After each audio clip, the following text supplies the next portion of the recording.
Good evening, ladies and gentlemen, and thank you for being here. I'm Swetanshu, and I'm going to take you through this evening. Yes. And Sarita is going to help me take you through this evening. Switch off your phones. That was my last instruction, but we'll just do that now. Switch off your phones, if you could. TFA was set up in 2004 in memory of Angera's Toto Vellani. TFA supports and encourages young people in arts through awards, workshops, readings, and other events. In February 2024, TFA will host the 20th Toto Awards. The scope of the awards has expanded over the years, and it now gives recognition to the work of young musicians, writers, photographers, filmmakers, and digital artists. Now, to mark this important moment and leading up to the Toto Awards next year, TFA is presenting many public events that connect with previous shortlisted and winning artists. This event is one such effort. It forms part of a series of rehearsed readings of plays that have won the Toto for creative writing in English. The first playwright to win a Toto for creative writing in English was Neel Chaudhuri. He won in 2009 for his play Godspeed. Today, singer, actor, and filmmaker MD Pallavi will present her version of Godspeed. On November 24th, at this very venue, my play Pagadi, which won the Toto in 2013, it says applause. I'm just going by the script. Just do your part.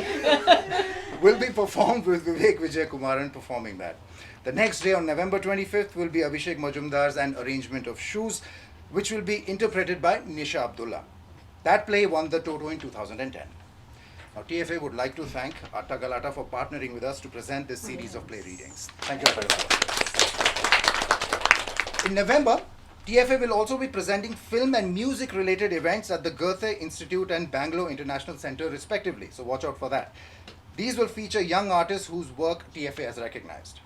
Now, we would like to thank people associated with today's reading. Bharavi for lights, Prerna and Alex for photography, Sunil for sound, Lakshmanan for videoing the performance, and Pallavi herself for the poster. Now, we were hoping that Neel, the playwright, would be joining us for this event, but unfortunately, another play of his is running in Delhi at the same time, so he couldn't come. However, if you would like to ask questions about the play or have responses to share, and I hope you do, the floor will be open for a discussion after the reading. Thank you, ladies and gentlemen. Godspeed.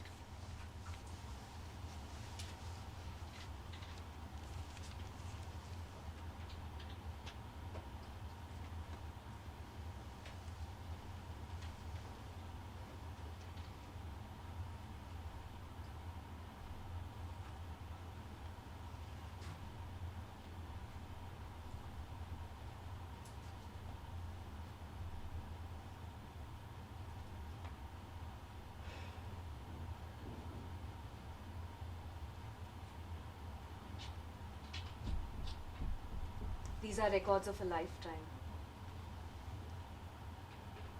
in these boxes.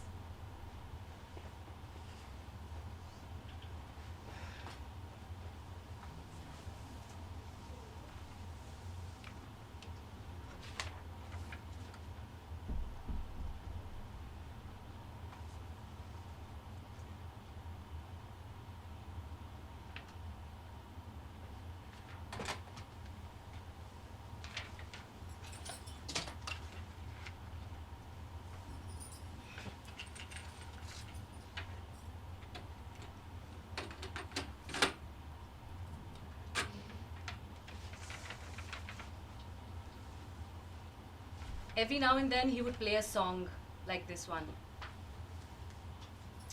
Songs that, come in from another room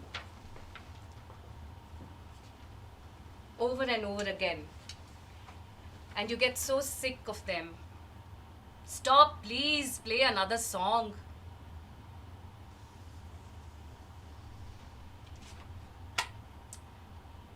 Then it's so funny how it happens. I'm sure it happens to everyone. You're doing something, the most mundane of things, like painting your toenails or pissing, and you're singing the song. The song that you couldn't stand.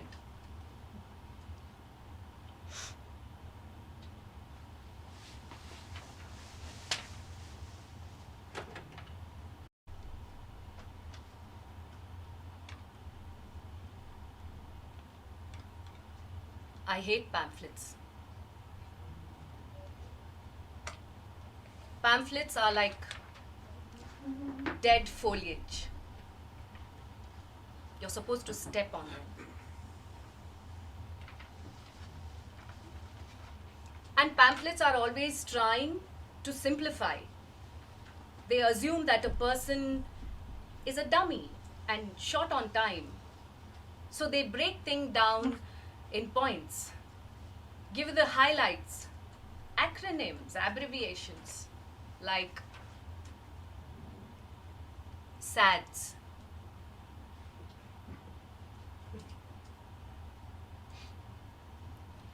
I wish I had saved the SADS pamphlet.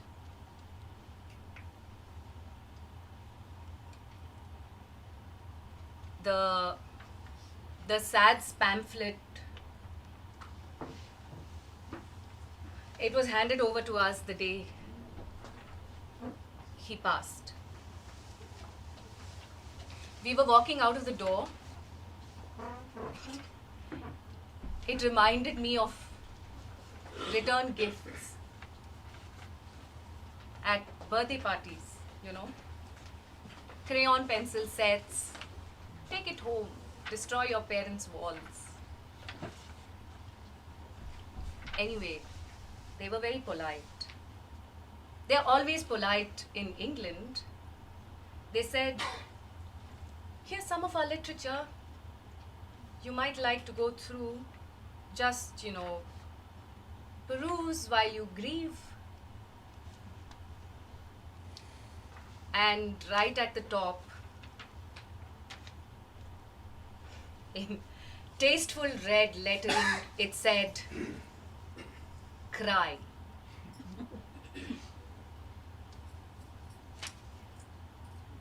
Cry obviously stands for something. Cardiac, risk in youth or young. They mean well. Of course, they mean well. But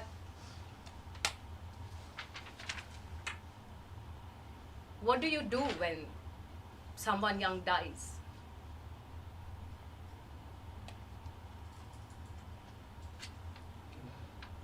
What do you do when someone young dies? And then you're handed a pamphlet. A pamphlet that tells you that young people can die just like old people.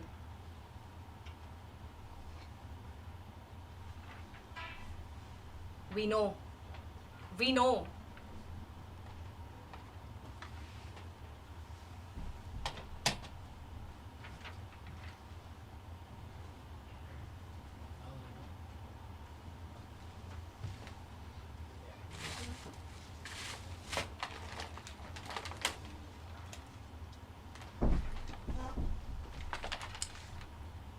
There was a young intern, a young, volunteer or something, who came to stand with me. I was in the lobby. They make assumptions. If you're in the lobby, maybe you aren't immediate family. Maybe you're the cousin who drove the car. So he came to stand with me. I suppose they are instructed to. Go stand with them. Just stand with them. Hand them the pamphlets. So he stood with me for a while, uncomfortable with this responsibility, a little fidgety. And just as I was about to say something polite, to discharge him, the poor guy. He said, like he suddenly remembered his line. He said, Ian Botham. Do you know? The all-rounder? The cricketer? Botham? Captain of England? For a while. You may know of him if you follow the sport at all. Yes, I know Ian Botham. I follow the game. Yes, so Mr. Botham is our honorary president.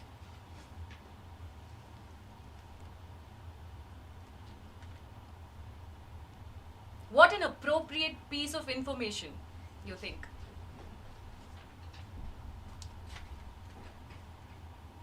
Then he pulls out the pamphlet again and he points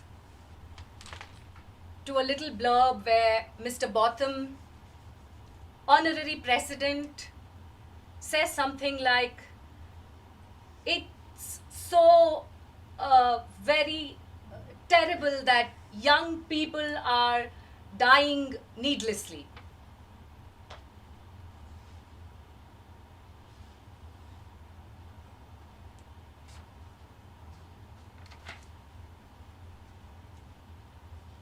As if there could ever be a need for young people to die.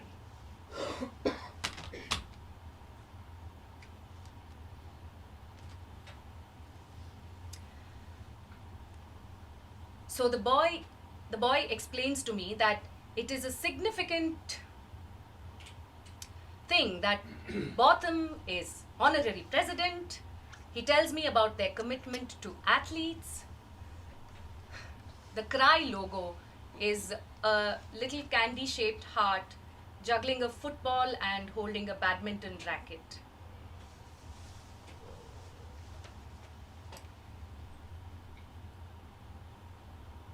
See, athletes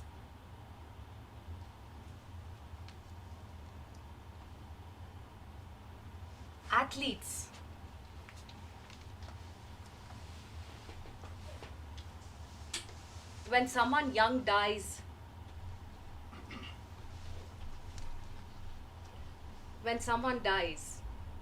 what immediately happens is you lose a physical being, a presence, a body.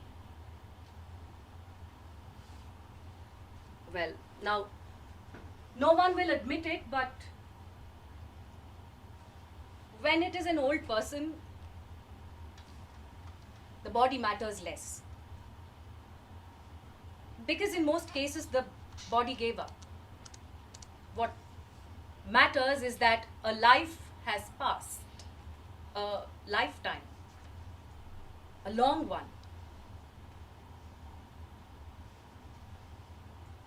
With young people, you think of the body.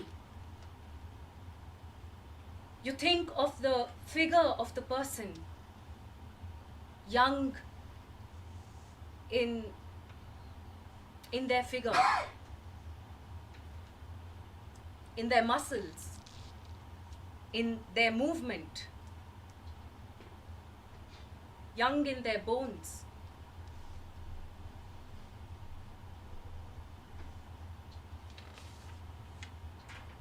And when an athlete falls, a swimmer or a runner, you haven't just lost a young body. You've lost a strong, promising body. A body worked and trained to perform beyond the capabilities of just any body. These bodies are to be admired. And when the heart, the engine of this body suddenly shuts down, of course, there is shock. there is shock. Because this body was supposed to be strong.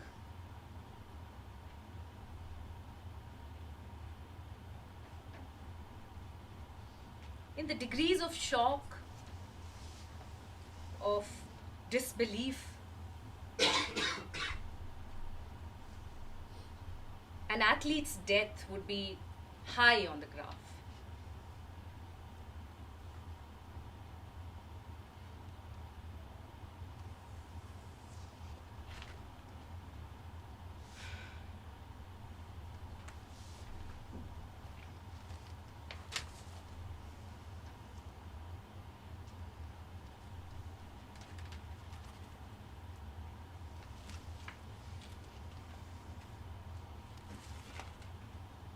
These are old.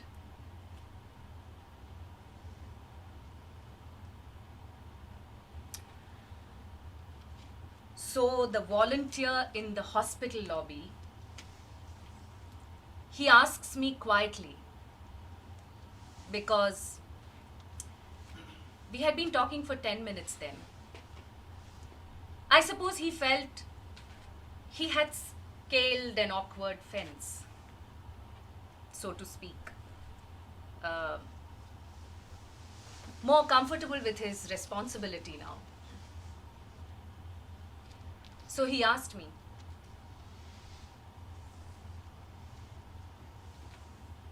was your relative an athlete?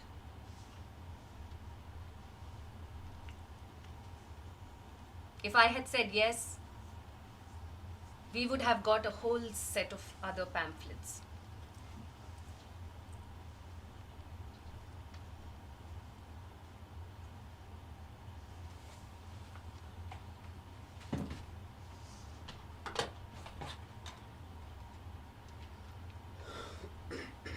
But he wasn't an athlete. He didn't even run that fast. And he wasn't my relative.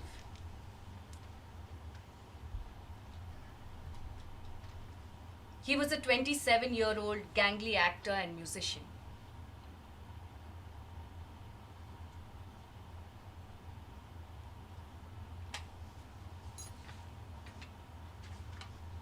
So the conversation shifts to musicians, dead musicians. He tells me that Jimi Hendrix, Jim Morrison, and Kurt Cobain all died in the vicinity of 27. Not Buddy Holly though. He was 23.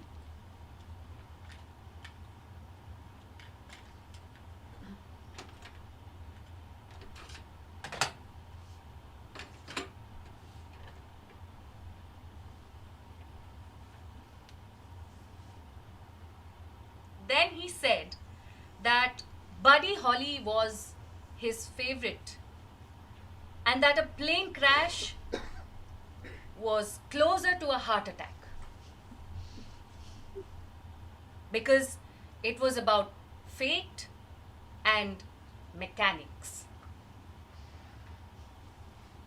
Unlike drugs or booze or a shotgun.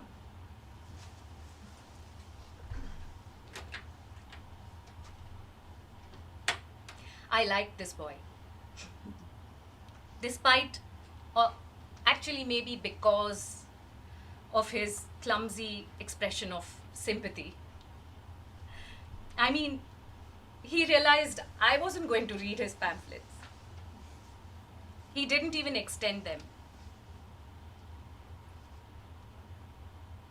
And when he left, he just resorted to the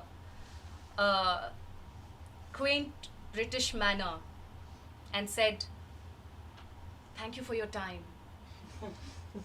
Godspeed."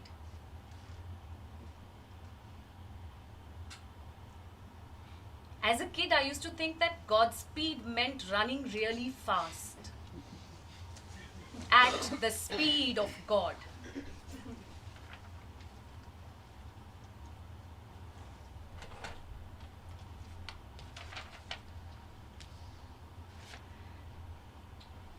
Records of My Lifetime, Volume 7.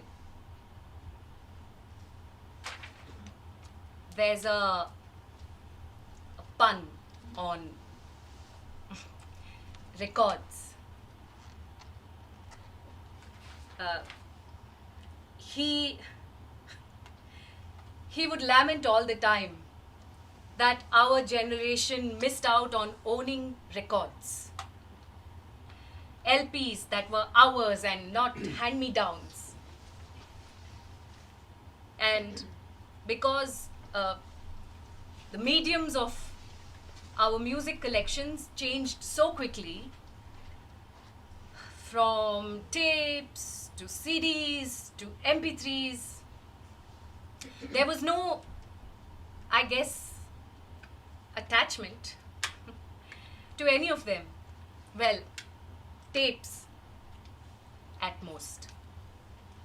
But anyway, so he ended up calling everything records.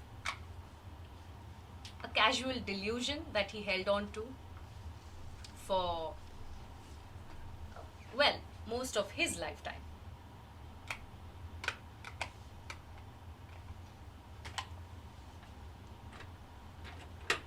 Immediately after it happened, there was no time to breathe. No time to really be able to register anything. We had to find out. What? Why? How? How? And with the information came the paranoia. Was it hereditary? Did anyone else have a problem? I mean, the SADS pamphlets and the doctor's jargon ringing in our ears. Every few minutes, something had to be written down. The ion channelopathies, the irregularities of the QT interval, Brugada syndrome. Nothing was clear. And even if it had been, no one understood any of it. It was all swallowed for fear. Fear interrupted the grief.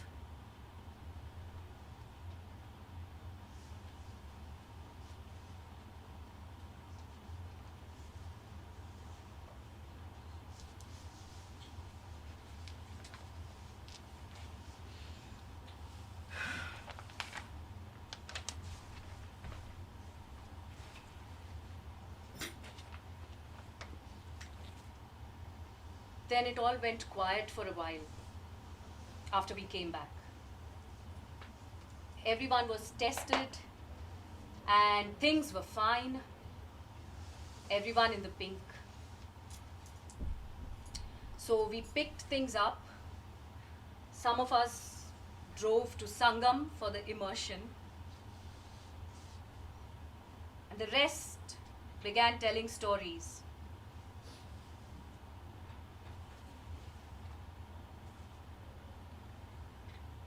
He would have been amused,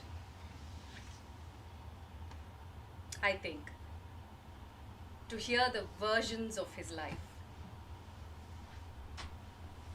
I know it's a form of catharsis for most people, but then stories start recycling.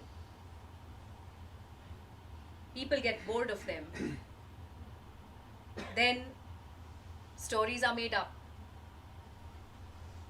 Inevitably, the made up stories are by the people who knew him least. Now they want to know him, to have known him.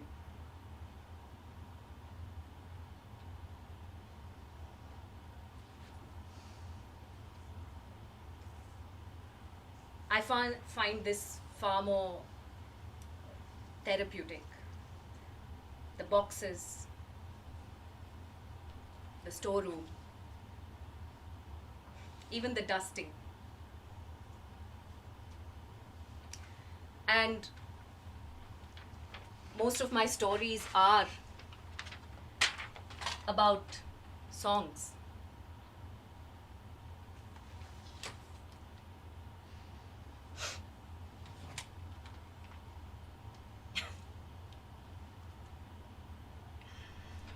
Volume 41. Elliott Smith. Another dead boy. Dead minstrel, as it says here.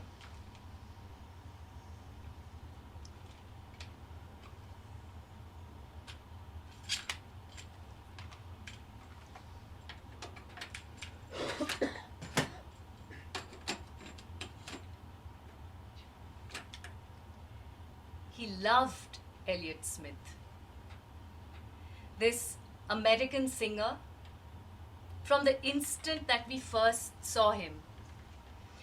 He had written some songs for a movie we liked very much. Then that year at the Oscar ceremony, he performed one of them in a white suit. And I remember so clearly, he turned to me after the song and he said, "He's amazing. He's both Simon and Garfunkel." Less than a day later, he had downloaded everything. Albums, bootlegs, live recordings. He was even strumming the chords for some of the songs.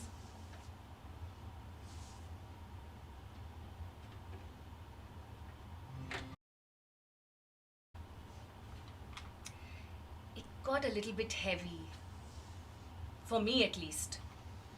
This stretch of bitter-sweet ballads, each one about lost love or ugliness, very self-deprecating.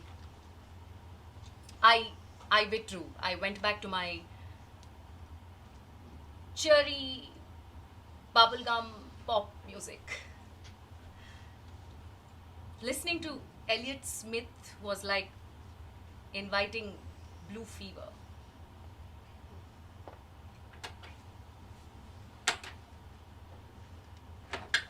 There is fault there. Everyone needs to be able to identify the fault.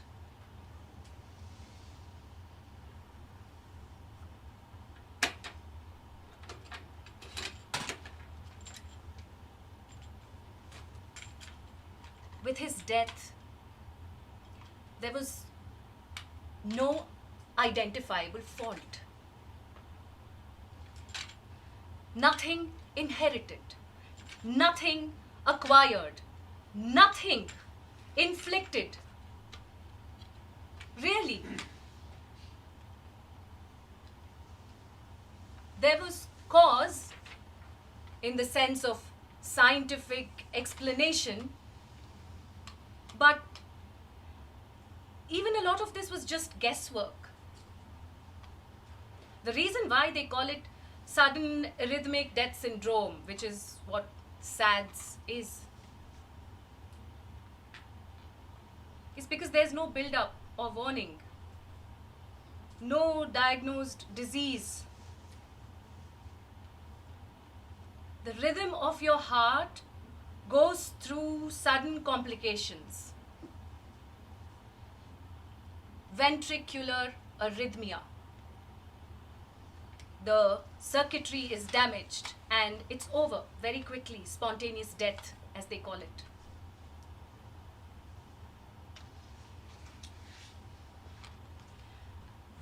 And with the tests that they were able to do, there were no answers. Just a range of possibilities based on what they already knew from other cases. There could have been a mutation, an imbalance in the sodium or potassium ions that carry the electricity into the heart cells, into the muscle, causing the cardiac arrest. And there are no symptoms sometimes. And people, young people, can have this happen undetected.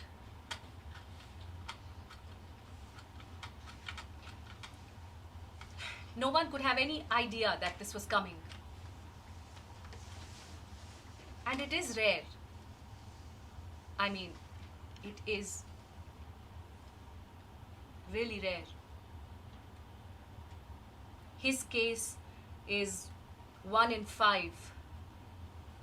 And those 5 are each 1 in 10 or something, with a certain kind of arrhythmia or imbalance. And those cases are 1 in every 20 of people who have heart attacks. And they are one among so many who don't.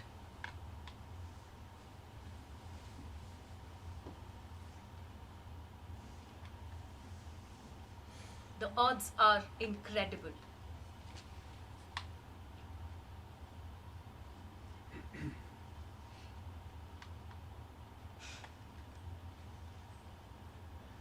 Fate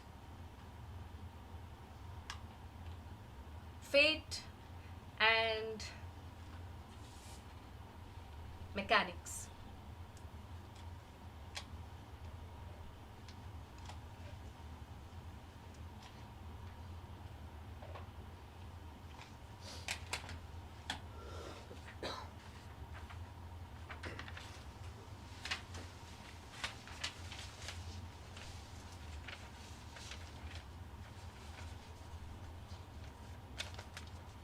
I don't ask any questions anymore.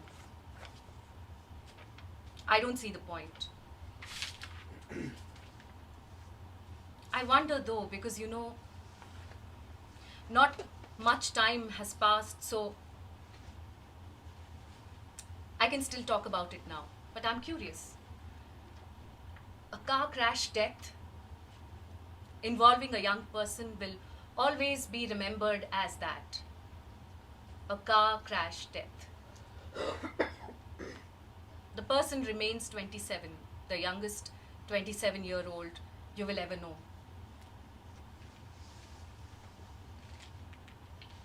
But what if the boy died in his sleep? Quietly, while on holiday, with his family in the next room drinking tea or looking at road maps. How will you keep remembering this?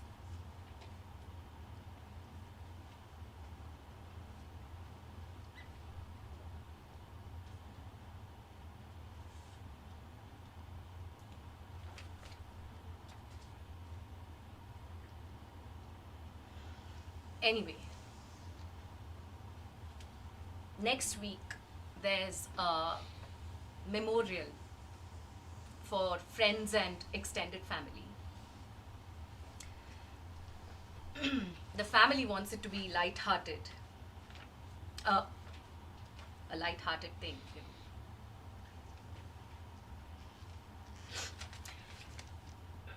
So I thought,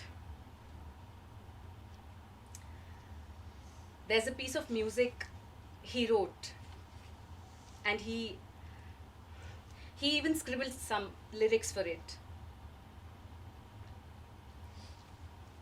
He played this for me once behind locked doors. I liked it. It's a sweet jazz tune. It reminded me of the girl from Ipanema. He got bored of it very quickly and never made a song out of it. But I thought I would sing it at the memorial. It might be nice. But I'm nervous.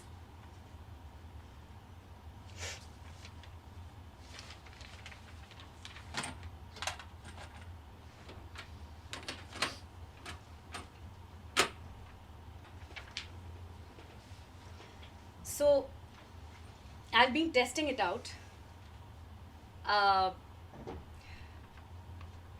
Tell me what you think, because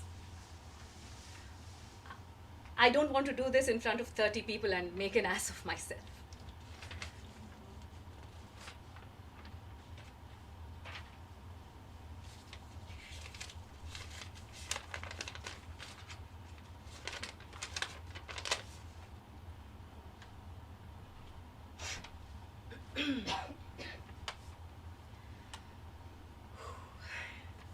Tell me what you think. Actually, I have a question for you. But how much? This is 2009 written. I think what struck me was about how young people die. And we hear more so now, post-COVID. Maybe it's related to that. We don't. But I was wondering how much of that. What was your conversation with Neel like about it when you were trying to interpret it? By the way, Pallavi, was it changed from the 2009? No. Changes? No? Absolutely none? Nothing. Okay. Do you feel Because it? it felt like Yeah. COVID. Yeah. It Yeah. felt exactly like that. Nothing was changed because, I mean, there was once one conversation that Anmol had with me and said, do you think you want to talk to Neel and see if he wants to change the, update the songs? But the whole script is woven into the music. Yeah. And I mean, she's remembering him through these specific songs. So, and to Yeah. answer your question, I actually did not have a conversation with Neel at all. Great. We were just very excited that finally, Oh, he left it to you. even if it's a long distance Yeah. kind of a collaboration, we are doing work with each other. That's it. He just left it to me and said, yeah, do whatever you feel like. Did you make any changes in the lines? Not at all. No? It's completely his. It's as it is. Because it felt, so like you were. Yeah, I'm surprised how. I feel like even today I know so many of these people that the script is talking about. Feels very present. Yeah. It was really beautiful the way you carried throughout the emotion which finally concluded in the song. When it started, I was wondering the pauses which you are taking after every 3 words or those pauses which were coming, but it concluded beautifully. How was it like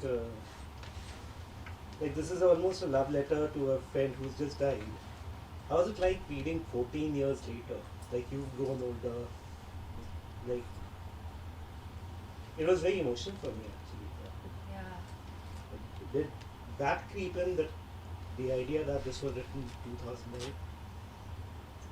That 14 years have passed since this love letter? I read it now. Honestly, I hadn't read this script. And only when they asked me to, do a reading of it. So I read it today, like in this year. And I mean, what I really like about Neel's plays are that they're so, it's very delicate, what he talks about, the way that the emotions are expressed, and the journey that the character makes is so it's a very fine line that the character is walking on, and emotionally it's a very intimate yet delicate journey that the character makes. And a lot of his writing is like that. I really like that about Neel's writing. So I mean, for me it was like such a wonderful experience to work on this, because the kind of music that I grew up listening to was not this at all. This is something that is so alien to me. So it was for me like a great journey to be able to get into this character and explore this play. and to understand what are the feelings that somebody has when listening to a certain song, or why would somebody want this song for themselves, or how does one connect with music in this way. Like it was really wonderful for me to like go through this and to be able to remember someone, think of somebody in this way, that this is the music that they liked, and which for me was so new. A lot of the pauses are actually written into Yeah. the script. She works with pauses, and I don't know how you felt, Anshul. When you talk about emotion, Yeah. I felt the emotion actually comes through mostly in the pause. Yeah. Yeah. And that's what's so remarkable. That's when the play actually feels. Yeah. Yeah. Yeah. Yes. Yeah. Yeah. Correct. And you have to get that right the way she did. Yeah. Those Yeah. pauses, the weight of those pauses. Yeah, yeah. Yeah. It's not just pause, but Perfectly the timed. emotion connecting all thoughts. Pallavi, one thing I was just a bit. So this happened. It's happened in London, right? No, Oh, we They went go to to Sangam. Sangam. I know, No, that's no, why I no, was a no. bit- That's the few. But this boy. but the boy in the hospital, Hospital. that was in London, right? He dies in London? Yeah. How I thought It doesn't mention in the script. Because Ah. there's a mention of some British. British, Yeah. Okay. Yeah, yeah. Mm-hmm. But that's why the Sangam part confused me a little. Mm.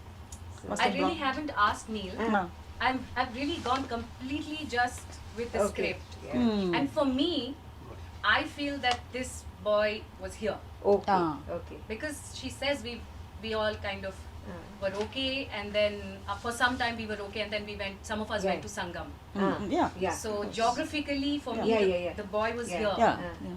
Maybe The hospital thing. yeah, part. it was the hospital or the people that Yeah. were associated. Mm. No, because that part seemed part. very Brit. Yes. That part. Yeah. Even the patient Even the counselor, conversation Yeah. about Ian Yeah. Botham Yeah. was Ian Botham. even Ian Botham. Yeah, yeah, yeah. All of that. British. Yeah. So I tried to make it up. I tried to make a story which is he died there, There, but he came here. Yeah. So, Brought here. brought here. Yeah. You know that is. I mean, There's a line that says, are you referring to that where he says he said it in a British kind of way? No, not just that. no, even that beginning. You know, The the sad whole world volunteer. of that Hmm. hospital. Oh yeah, yeah, yeah. That's Yeah. it. Yeah, also maybe the music is mostly English. so Yeah, yeah. you place But that's it- No, very no, that common is in common. It is. That's all not. I maybe think. partly Ian Botham. Right. But Ian Botham, a conversation can be that Good, very, good. very, It very happened here possible. also. Yeah, yeah. That's true. He was a figure. But Ian Botham as the president, honorary president of Yeah, Yeah, so it- exactly. Yeah, Yeah. yeah, exactly. That's why That's I why the felt organization. very strongly, even that patient counselor kind of thing, I don't see that happening here. No. So I thought that was there. Yeah.